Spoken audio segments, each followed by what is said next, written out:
So we just finished reading Vanya and Sonia and Masha and Spike by Christopher Durang. And I just have a couple discussion questions that I'd like to get y'all's thoughts on. So first and foremost, of course, what are your initial thoughts on the play? I love this play. We read it in class with Regina, which was my first encounter with this play. And I think read it because I kept groaning about not wanting to read Chekhov. Every time she would tell us we had to read Chekhov for an assignment, I would go, no, please don't make us do it. I didn't see the humor in it. Because when you're reading it independently on your own, you're like, oh my God, this is so bad. Like, it's so boring, nothing happens. And then after reading this play, and then reading Chekhov the next week, I was like, I get it now. It's like Friends or Seinfeld, where nothing happens and they're just super over the top, like, oh my God, like the whole time. And now it's really funny to me. So I think any class that ever has to read Chekhov should read this play first to then be able to like see the humor in any of Chekhov's work. So I thank Christopher Durang for that, and I thank Regina so much for that. Remember, I played Nina. Remember, she played Nina in case She played Nina. I love it. Oh. I completely agree with everything. I love Chekhov, so the references, everything about it are just really, really fun for me. But that's what makes this play so special and so important, is because for people who don't understand it, because Chekhov writes all of his plays as comedies. All of them are written as comedies, and I think it's exciting. And when you get an actual modern day comedy here, you are exposed to the humor that's in Chekhovian plays, and I think that's the goal of the play, and I think it's important because what's funny about Chekhov plays is that they're all just kind of living their own lives, and I think it's close to human life, where we have all these inner lives, these inner thoughts, these inner feelings, but we just say something else that's not those inner feelings. But what's great about this is that everyone just kind of goes and says it and sticks with it. And I think that's what's funny about life, because we've been in the situations where we want to say one thing, but we don't say something else. And this play just writes it so well and makes Chekhov accessible to people who don't look forward to reading it or seeing it. So I think everything, literally everything Amanda said is just hitting it right on the head of how wonderful and important this play is. I think one other problem with Chekhov is most of the translations you read are old. If you read modern translations, I forgot the German guy did great ones. It reads so much better and so much funnier when you get it. And it doesn't matter because it's a translation when it, but the newer translations are really a lot better because you're not dealing with the language of 100 years ago. 100 years ago. It's funny. But I had a Russian friend, and I was looking for a good translation of Chekhov plays. And he said, well, he only reads it in Russian. Well, actually, he said he never read it in Russian. He said none of his friends ever read Chekhov plays. They only read his short stories. Interesting. Yeah. So apparently the Russians liked his short stories, were not terribly fond. At least the Russians I knew were not fond of his plays. It's just interesting. Oh. So that's actually, since we're kind of touching on the Chekhov thing, I kind of want to jump into the second question, which is obviously Christopher Durang uses Anton Chekhov as a very clear inspiration for this play. And I just wonder, like, where can we find some of Chekhov's references in the play? Obviously, the names of the characters in Vanya, Sonia, Masha, and Nina, but just those of you who have read Chekhov or haven't, like, where are some of the other references that you see? Definitely the comical view of them staring out the window at the pond. Well, of course, it's Cherry Orchard in the play. Also, the relationship of Nina wanting to be an aspiring actress and how she looks up to Masha and her kind of fondness for Spike. That's like the Trigorin and Arkadina relationship of everything going there. So I think that they all have that kind of aspect in their interactions with each other. For sure. Yeah, it's always really interesting to me that even though the character name is Masha, she's so clearly related more to the older actress in The Seagull. Yeah. Any of the Mashas that we see throughout Chekhov's work. So I think just like even that little bit of a changeover, and then of course we have like the more specific references of Vanya rewriting the Seagull play. Yeah. And moments like that.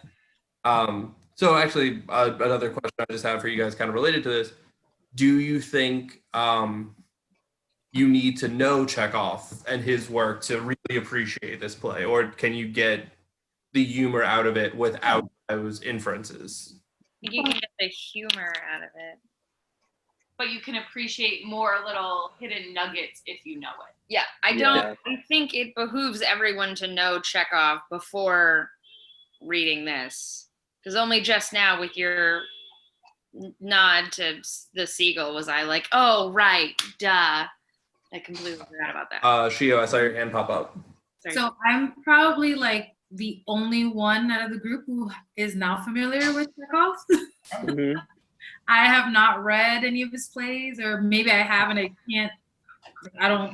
as far as I'm concerned, I am not familiar with any of Chekhov's plays, but I did find the humor in this play. There were a lot of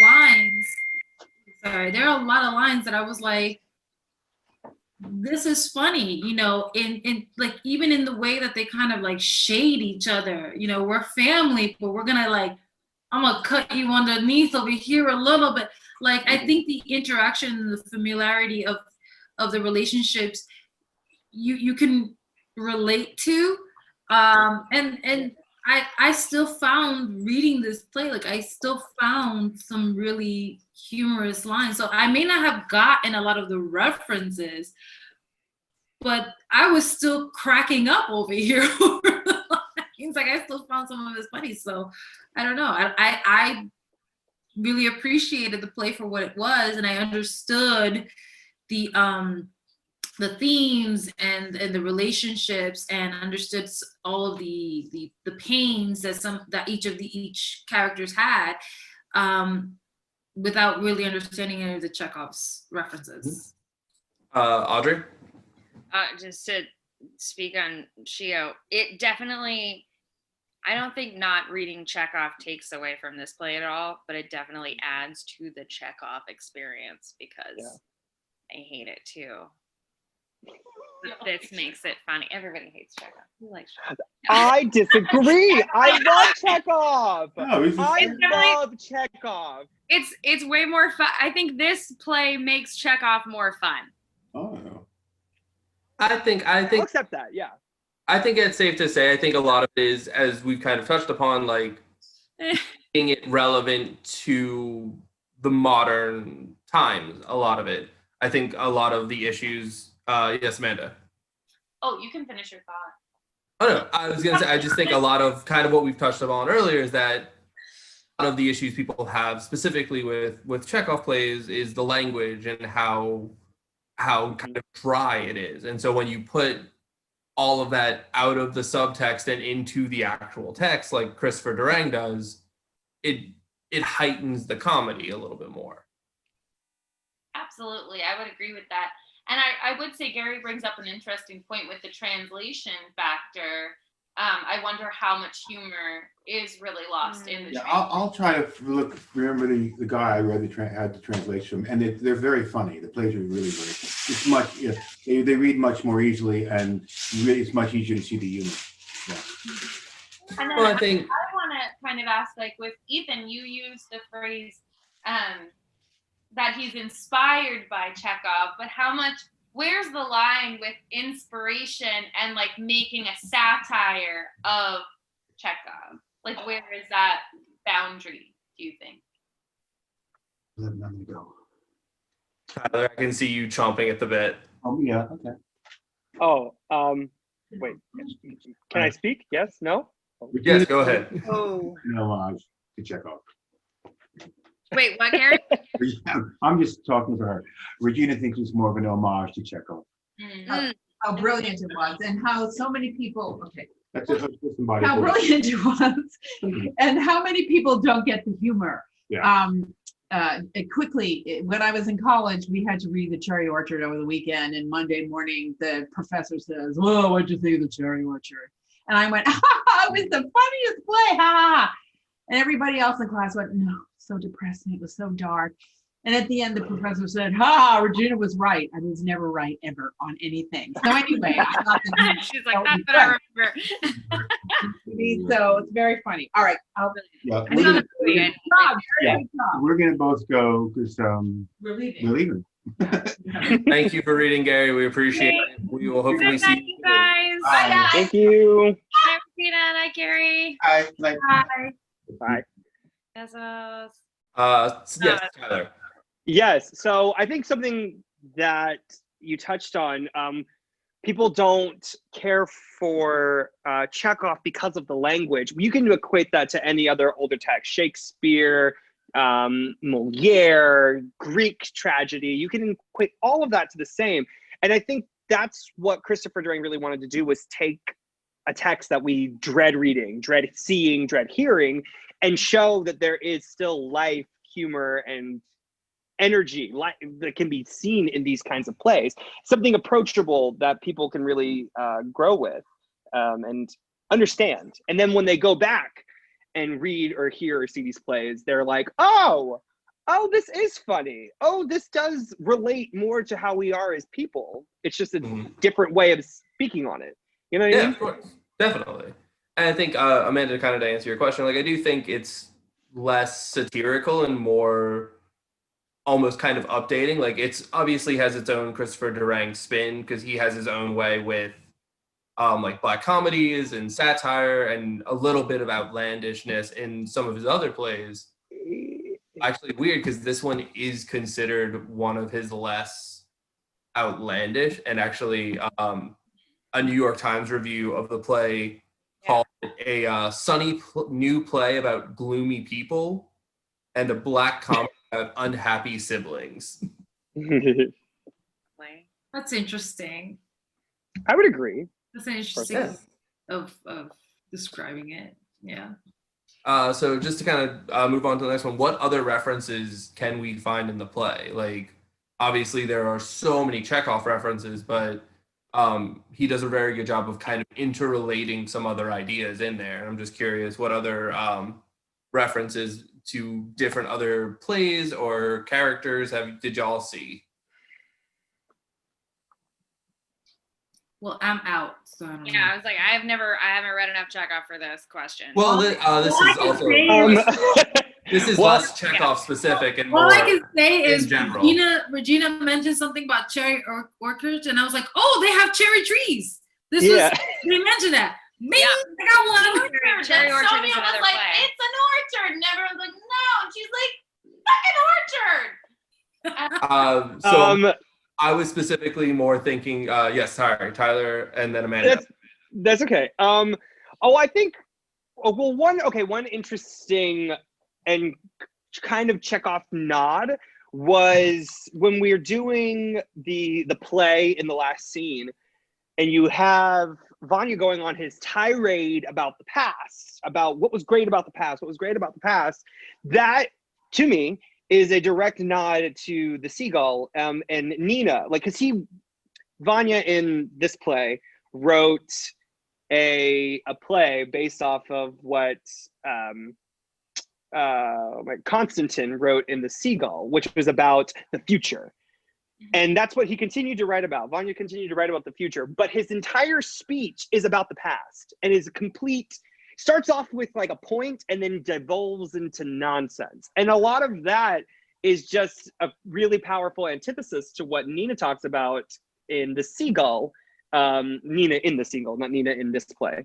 Nina talks about, because hers is about the future, and it starts off with a point and then literally dissolves into just nonsense and madness. I think that's a really powerful nod and a very fun kind of absurdist way of making his point, which Christopher Durang, as you said, talks and sometimes writes in a little bit of absurdism. That's just something that I really noticed that I think is fun and makes that speech so interesting. I think it's exciting. Yeah. Amanda?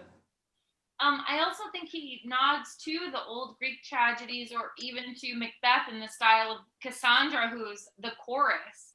She's or like in Macbeth, she's a witch coming out and like saying the premonitions of what's gonna happen. So there's that nod also. But I also love his very specific nods to modern day, of like the Beatles playing in the MP3 player, and how then Nina is stuck in a time warp because she likes classic rock and the Beatles. But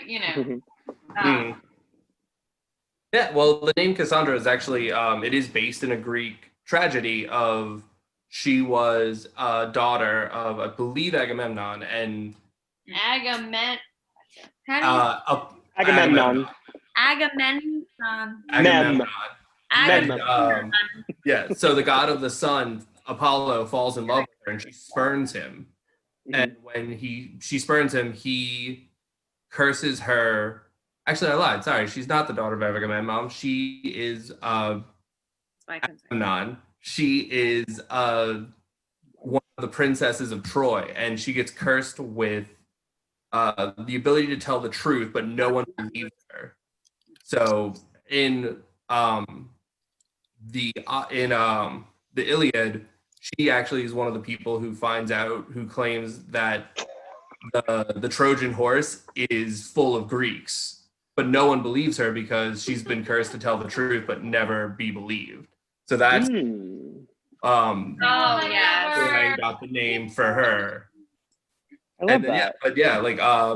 I think about the Snow White reference of the Walt Disney Snow White that no one at the party remembers. Or, again, going back to the Chekhov thing, the I am a turkey line is taking the place of the I am the seagull that Nina cries in the seagull. Oh, oh, that makes sense. wild turkeys. Wild turkey. Eagle. That's hilarious. Oh my gosh. Yeah, I think so that kind of brings me to the next question that I kind of have for you guys, which is, Vanya does have this big monologue about the next generation.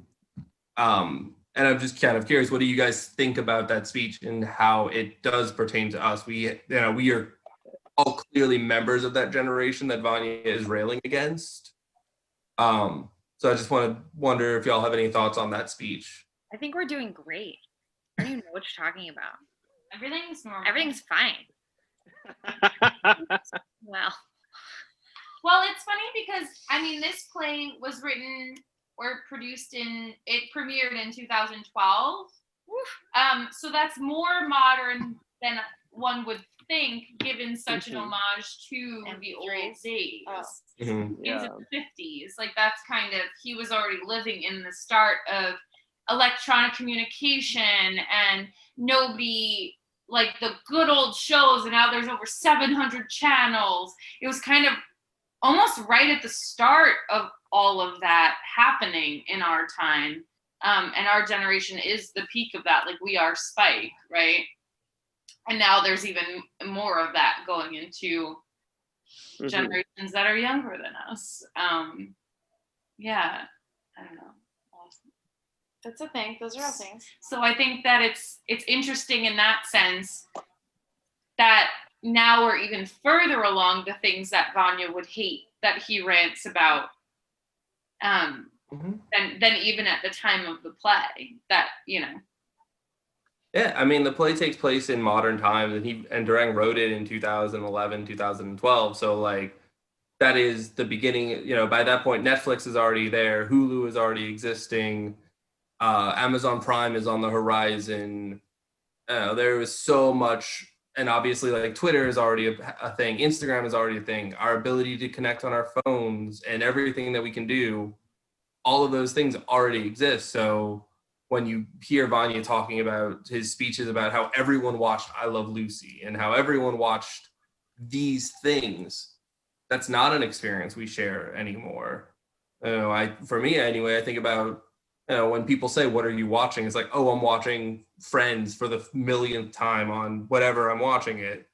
But you're not watching it all together. You're not watching that finale as it happens. You know, I think one of the highest rating television segments is from Dallas with Who Shot JR. The entire country watched that and experienced that. And that's not something we have anymore.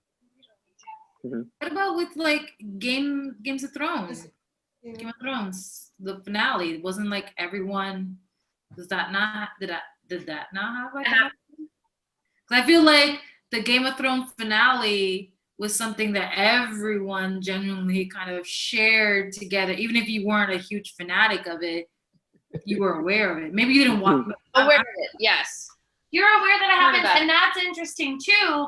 The things in our culture or modern day that he chooses to acknowledge are Entourage and Jersey Shore. Just narrative. They're like the worst shows that's ever. trash, and I think that's such a commentary too of the content that used to be. Like when he talks about the Ed Sullivan Show and how that brought opera and theater to the modern forefront. Like arguably when we were kids, that was the Rosie O'Donnell Show was a huge deal, bringing that to us and our audiences at home. And now we've gone from that to Jersey Shore and the Well, I do think that's an interesting thing is even, again, we talk about the level of modernity that's in this play that came out in 2012. It's 8 years ago, which feels like a lifetime, but isn't that far. But in those 8 years, we no longer use MP3 players. The last apocalypse Is a thing of the past. Entourage has fallen by the wayside. Like the things that he referenced that should be modern. that were things that were the most like those were the big things that everyone watched together to get the joke that he is writing. Those were the iconic shows of 2012. Did anyone watch Entourage? Well, I mean, like even like I get that because like even now, my friends make the joke like they know that I've walked away from my career to do acting, and they're like, "Oh, cool, we're gonna be your entourage, part of your entourage, like the TV show." And I'm like, "Yeah, we're gonna be like the female entourage." So it's still like a reference today in like 2020. So it's more. I guess it's like it's iconic enough. I get what you're saying, Amanda. It's not that much of a quality of a show to really speak to us to speak about us as a people, but it's an iconic enough of a show that everyone knows about it. Even if you didn't watch it, you knew about Entourage. Or doesn't make us Vanya are old. Right. But I guess my thing is like you said, this play was produced in 2012, 2013. We're on the cusp of this technically kind of being a period piece because of the references that are made. Think of the people that are going to watch this later who don't even understand what Entourage is, don't understand what Jersey Shore is. Like that is a very important thing because it's going to set this play in a specific date, in a specific time, in a specific place. There's going to give it, I'm not even playing, give it 5-6 more years and people are going to see, some people who are like 18, 19 are going to see this. I have cousins who are 14 years old, 13, 14 years old now that I can text them right now. Do you know about the show Entourage? And they're going to question me. What? Yes, and exactly. But he's putting this in a specific date. He's initially dating as the writer. Christopher Durang is dating this, similar to how we consider dated things to be way older. We consider Chekhov to be dated. We consider the Greeks to be dated, which I mean they are. Let's be real, they are to us. But you can take something that's dated and still make these references, and people are going to go over their heads and they're going to tune out at this kind of moment. The later generation. So they're going to relate to this speech possibly as how we relate to reading Chekhov, reading Shakespeare. And there are references that we hear that we're like, no, you should understand that. You should get that. And they're like, yeah, I've never heard of these things. I don't get this. So it's going to go over their heads and it's something that they don't understand and they don't get. And since they don't get it, they don't find it important or necessary. Similar to how modern younger actors feel that way. Circle here. Yes, I am going full circle. Thank you. That is truly what I love about this speech. He makes references that we specifically this group here understand. I even understand some of the older references, but I said give it 5-6 years. Do this in front of a audience of freshmen of college, and they will barely get some of these references. Guarantee that. Now I feel fucking old, so exactly. Thanks. No, myself included. Use me, because now I feel ancient. Bye. Yes, Amanda. Yeah, but that's what I mean. Like, people will say these are classics. These are something you should understand, and the younger generation is gonna be like, yeah, I don't know what that is. I don't know Well, that I would be it's like so- Jersey Shore and Entourage classics. It's so funny But- because we were talking earlier today Yes. and about how all the music we listened to in middle school and high school are on the classic rock station. I heard Nirvana on the classic rock station. I was like, whoa, whoa, whoa, whoa, whoa, whoa, whoa, whoa, It's whoa. the 90s, sis. That's classic. Yeah. 90s, sis. And I wonder if Christopher Durang, by your point, is sitting in his apartment or house or wherever, assuming he's alive, if he's like sitting there and is like, when did my play get dated? When did it become a period piece? Or if it was so intentional, knowing that trends and cycles and the shows from the 50s and Chekhov and the stuff now is cyclical, knowing he was in on the joke that these things like the MP3 player and Entourage and Jersey Shore would be outdated as our generation feels about some of the things Vanya references in the speech. Clever. I think it was intentional. That's why I think this speech is incredible and just smart, personally. I think it's an interesting thing because it's not, like I know what you're saying, Tyler. I don't know if it is the things in the speech that are the dated references, because you're right, Vanya does speak about the past, but it's the things that Spike says that make you realize how old the show is. So at least from my perspective, I'm curious, like with Durang still alive, do you think we would see a rewrite of this if it were to be redone? Not because of like specifically Vanya's speech, but some of the references Spike makes of Entourage 2 or Jersey Shore. Like, I think those might be the things that need to be updated. I don't think it's necessary.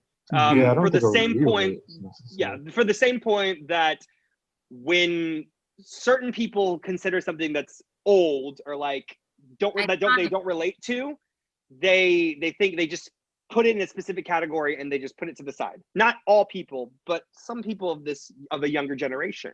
I think that's the point of this speech, is that if like in 5-10 years, people will see this speech and they'll be young enough to not understand these references. They're going to tune out possibly, or just not understand its importance. But then other people who are older will be like, guys, you don't get this? And they're like, no, it doesn't matter to us. We didn't grow up in it. But that's the same with Chekhov. People will say this is important because it's necessary. It has its relevance. Mm-hmm. Personally, I don't think it needs a rewrite. I think it stands the way it is and has its own point in its speech. Andre? I don't think it needs a rewrite for one, like, no, people get the point. We keep forgetting that we got Google, and I think we got Google. Yes, like we have the power to go look up anything, and the way technology is going now, we have so many ways to experience it. If they go in, if we're talking 10 years in the future, and somebody who wouldn't know these references, one of the things they're going to do is they'll be able to look it up, look at the show. It'll probably be in virtual reality at that point. We'll be able to see. They'll be able to to be on the Jersey Shore the way technology is going. You know what I mean?